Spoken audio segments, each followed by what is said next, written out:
Today we're talking about Uship, and in this video I'm going to go over the booking process. My name is Nicholas Johnson, and this is the Space Warehouse.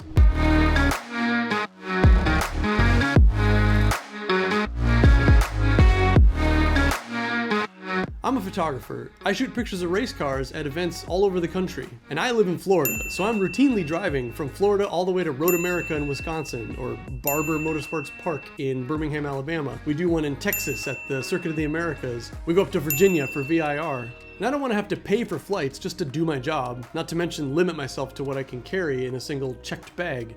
So I use Uship.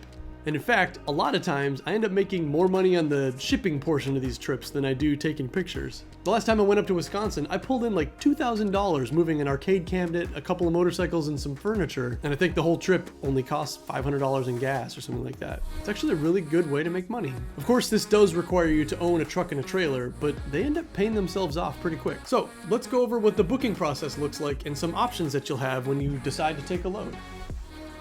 So when booking, there's a couple of ways to get started. The first way is if you already have a trip in mind, you're already going to go somewhere anyway. This is how I use Uship when I'm doing photography events. Let's say I'm going to Road America, which is in Elkhart Lake, Wisconsin. I would put in my pickup location as Orlando, Florida. That's where I live, and delivery in Elkhart Lake.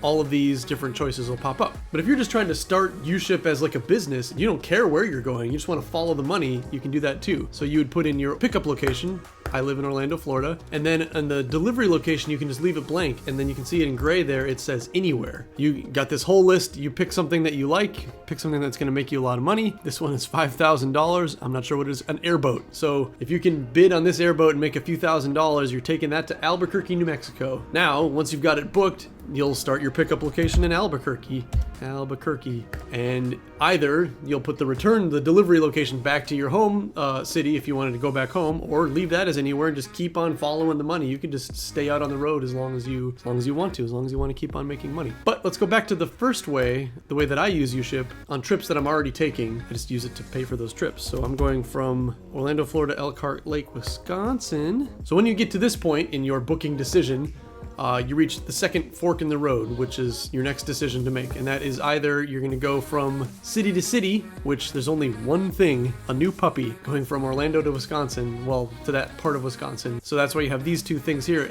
You can either do city to city, which is the location, or you can say a long route. And then you choose on the bottom here how much you're willing to deviate from your route. So 1,600 miles from here to Wisconsin. So I'm fine going 100 miles out of the way at any point in my trip. And these are all the things that someone wants to ship. So it's not necessarily going to be from Florida to Wisconsin. Yeah, so like this one is from Michigan to Michigan. This one's from Florida to Georgia. This one's from Georgia to Ohio. So it's just anything that's on the road, on the way, on your trip. The next thing you're going to want to pay attention to is on the listings, they have a preferred pickup and delivery date. And it's not always, but it's usually a range. Picked up anywhere between now and the 8th of January.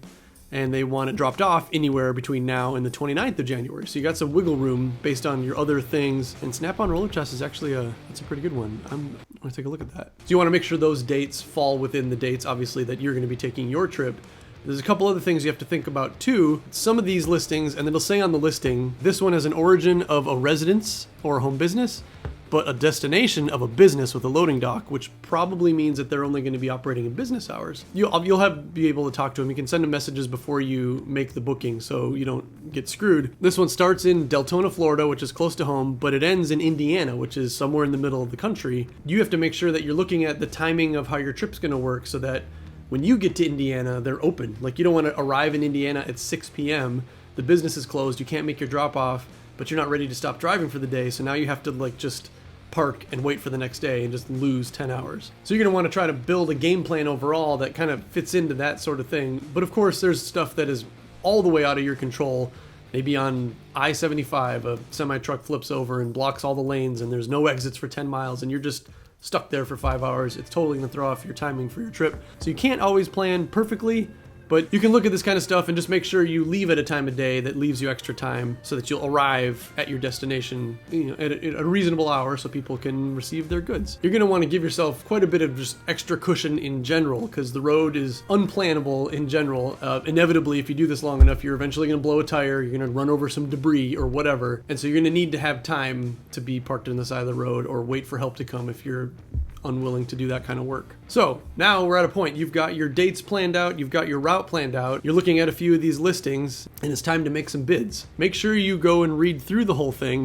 First of all, make sure the dimensions fit your trailer or whatever you're pulling it with. Of course, in this instance, the guy seems to have made a mistake, and he says that the snap-on tool chest is 50 feet long, 27 feet wide, and 40 feet tall, probably meant inches, and luckily there's a picture included in this one so you can see what it is. You know that it'll fit in your trailer. Has the weight on there. This will all come in handy if you're gonna try to pack your trailer full and make as much money as you can. They usually leave additional information. This guy is telling you to call before you come, blah, blah, blah. He has receiving times 8 to 5 p.m. So yeah, it is business hours. And then you do get to see other people will have asked him questions most of the time because you're bidding up against other drivers who are also going the same way. So you're going to be competing with a bunch of people, but with some planning, we have an edge. Most people, and this isn't just Uship, this is like Earth, unfortunately, but most people just aren't very polite. So when you're going to put a bid on an item, there's a little section at the bottom that says note to the shipping customer. Always, always, always fill this out. Be polite and use full sentences. Something like, hi, I'm going to be driving up from Minnesota to Wisconsin, and I've got a half-empty trailer with plenty of space for your tool chest. This doesn't seem like much, and you're not really even adding extra information for this person, but you're just being polite. A little bit of personalization goes a surprisingly long way, at least on Uship. I have so many comments on my review section about how nice I am, and I promise I am bare minimum nice. I'm not mean at all, but I'm just what I think is just regular. But I think that everyone else is just kind of terrible. So if you just be nice at all, you immediately lurch to the top of this thing. And of course, if you're just starting out, it's going to be hard to get your first couple because you'll have 0 stars, 0 reviews, and you're a total stranger and you have nothing to go on. Kind of like starting eBay. Like, it's tough to get your first few loads, but as long as you get 5 stars on those first few loads, they come in really, really easily. I get almost everything I bid on unless someone bids like stupid too low on the thing. When you're making your bid, you can read these other notes. This guy wants to do it for an all-inclusive rate of $785. It seems like a whole lot to me. He wants to pay less than $400. If that's okay with you, bid less than $400. You'll get it right away. He'll just accept the first one that's less than $400, probably. Okay, so on the it's different on the app for whatever reason, but on the website, when you put in the number that you want to profit, this is the number that it's gonna make them pay because Uship takes their portion from us and from the person shipping stuff. And it also shows you the lowest active quote. So if this person wants to pay less than $400, you're gonna have to accept like $350. So if you wanna set your bid at like $325, he's got a bid for under $400. If you're going this direction anyway, and it's only a couple of miles off your route, you're gonna make $300 to make a stop and just roll this thing up into the back of your trailer. I don't know why these people are always bidding. People bid so high on Uship, and sometimes they get it, so that must be why they do it. But then you can say, I'm willing to go down to $250. If someone bids $300 in the middle of there, it'll drop down yours to being the lowest bid. So this is, the bidding system kind of works that way, like an auction. You fill out how you're gonna wrap it. You've got a truck, and just pick what you're using. I have a single car enclosed trailer. So then you have 2 choices here for pickup. Either, if you're ready to go right now, and doesn't matter when you're leaving, you can say I'll pick up within this many days of him accepting the bid. But if you know when your trip is, like I do, he wants it picked up sometime before the 8th of January. In where? In Deltona? I'm actually gonna bid on this one for real. I will say I can pick it up literally any time between tomorrow and the 8th of January. So fine, great. I'll pick it up anytime you want, and I will deliver it. So sometime between the 9th and the 16th, that's when I'm gonna deliver it. This guy leaves you a wide range for when you can deliver. That's great. Blah, blah, blah. All the rest of the stuff, you can just read over it and change it if you need to. Payment methods. When they book it, they have already paid, so they can't screw you. Like, you can't drop off something and they refuse to pay you. The app will just pay you their money. They do have to like release a code for payment, but if they refuse to do that, you have proof that you delivered their item. You just call Uship and they'll release the payment. So don't even worry about that. Poof. Quote submitted, and that's it. So now my quotes section will have that item in it. So you should probably make more quotes than room you have in your trailer, and just make sure you have alerts set on your phone so that when someone accepts something, you can look at what it is. Like if it's a car, you're gonna have to go through your list of quotes and cancel a bunch of them that wouldn't fit. But you can make as many quotes as you want. Make sure you stay on top of it, because if too many people accept stuff and you can't fit it, you don't want to have to cancel, because that shows on your, so it does show your cancellation percentage, and the higher that is, the more likely you are to cancel. Although thankfully I have 100% thumbs up. One of the canceled orders must have gave me less than 5 stars. That's unfortunate. Ah, there's my cancellation. There's my 3 stars. Every once in a while, you just can't make it. Like, yeah, you don't want to have to cancel after they've booked, because it does show on your profile. So make sure that if you make like 10 quotes, just make sure you're on top of it. And as soon as someone accepts one, go look at your quotes, look at the space in your trailer, and cancel stuff that won't fit after that. You're gonna end up with like 3 or 4 things.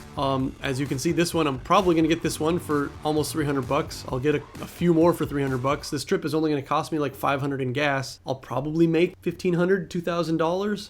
It's a great way to travel around. For me, it's just a great way to pay for my trips. But if you just set your trip to Utah, to New York, back down to Florida over and over, you'll be able to make as much money as you're willing to stay on the road and make. And then once someone has accepted a booking, it'll show up in this section, the My Shipping section. So that's the booking process for Uship. It's actually really easy, pretty straightforward, pretty easy to do. There's an app, there's a Uship app that has all of the same parts of it. It calls things different things. I don't know if 2 completely different programmers make the app for the internet and the app for your phone. Oh, I've already got a message on that, actually. Let's take a look. This guy says, just confirming, the pickup location is in Florida. I noticed you said you would be driving from Minnesota to Wisconsin. All okay. Ooh, typed that out wrong. So I'm just gonna reply on my phone.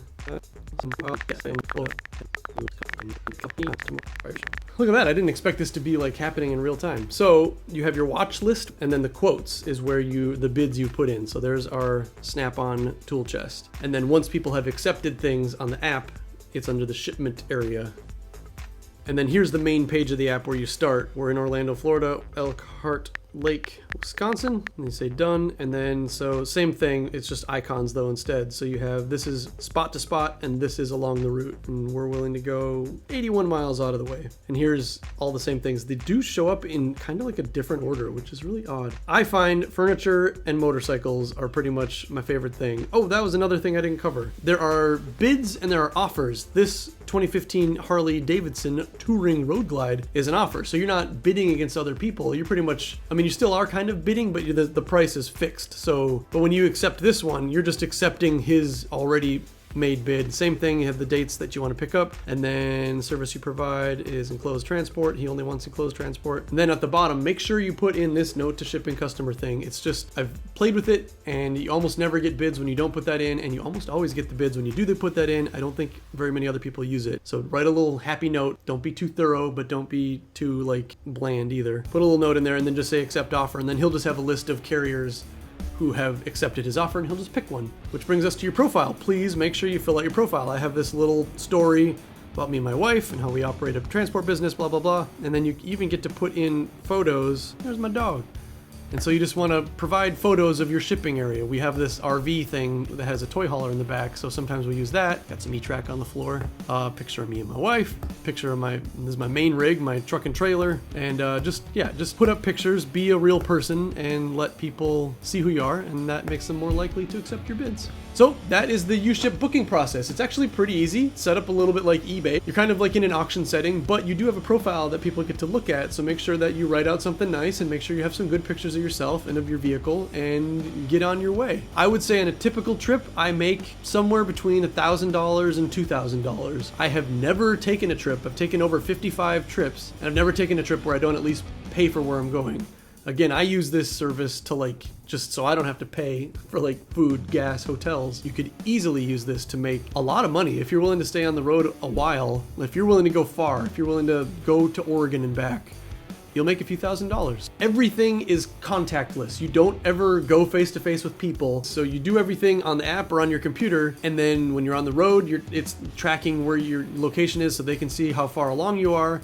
And then when you arrive, same thing. It's all on the app. You can take the things out of your trailer, put it next to their front door, bloop, bloop, bloop, bloop, bloop. You talk to them, tell them you're there. They'll come out, and you don't have to exchange anything. No one has to talk. No one has to sign anything.